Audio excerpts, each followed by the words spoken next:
የልጆች አይምሮ ማለት ትንሽዬ የሆነ ያዋቂ አይምሮ ማለት አይደለም። እሱማ እንደዚህ ነው እሷማ እንደዚህ ናት ተብሎ ሌብል ነው የሚለጠፈው። ምንድነው ችግሯ? ምንድነው እሱ ችግሩ ነው የምንለው። what happened to you የሚል መጽሐፍ ማለት ነው። ምሽር ታውቂዋለሽ። ምንድነው ችግር ሳይሆን what happened to you ብላችሁ ነው መጠየቅ ያለባችሁ። ምን ቢፈጠርብህ ነው? ምን ቢፈጠርብሽ ነው እንደዚህ ሆንሽው እንደዚህ ሆንከው ብላችሁ ጠይቁ። ትራውማ የሚለው ቃል በጣም ሶሻል ሚዲያችንም ላይ በሁሉም ነገር ስንናደድም ወይ የሆነ የሚደብረንም ወይ ትንሽ ያስከፋንም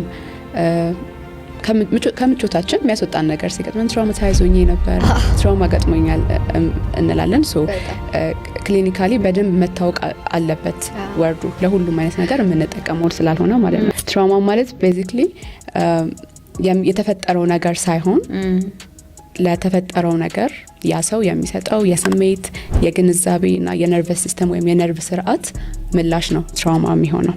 የወሲብ ጥቃት ሊሆን ይችላል፣ አካላዊ ጥቃት ሊሆን ይችላል፣ አደጋ የተፈጥሮ አደጋ ማየት ሊሆን ይችላል።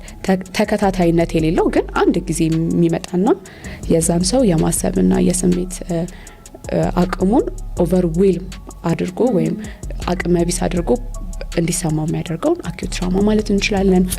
ልጅሽ የሆነ ነገር ፔንት አድርጎ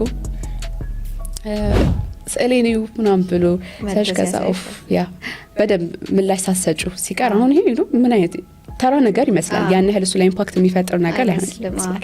ሶ እኔም የኔ ስሜትም እኔ ማድረገው ነገር ማተር አያደርግም ብሎ ሊያስብ ይችላል።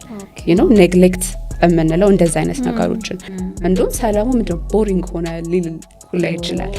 ዋሬቨር ሀፕን ቢያደርግብንም አት ሳም ፖይንት ግን ሪስፖንስብል የመሆን ደግሞ ግዴታ ህይወት ትሰጠናለች። ከዛ ፕሪፍሮንታል ኮርቴክስ የሚባል ደግሞ ሰላማዊት ብለው ይሰየማቸዋል። እናወራባቸዋለን በደንብ። አይምሮ በቃ የጦር ሜዳ ነው። ማታሳስብለት ያገኘሁት ስም አዲስ ስም አመጣሽ። በጣም ደስ ይላለሽ። የመዝገብና የማህተም ክፍል ብያለሁ። አዳዲስ ኒውሮ ሰርኪቶችን አይምሮ ውስጥ ይመጣሉ። ሪዋየር ማድረግ ይጀምራል አይምሯችን። ግን ስቲል ኦልድ ፓተርኑ በጣም ጠንካራ ነው። ስለዚህ አሁን ይሄን አንድ ሁለት ጊዜ አድርጌው የምቀየረው ነገር አይደለም። አንቲል ኦልድ ፓተርኑ በፈጠርነው ኒው ፓተርን እስክንበልጠውና ዶሚኔት እስከሚያደርግ ድረስ ማድረግ አለብን። ይሄን የምታውቂው አሁን አንዳንድ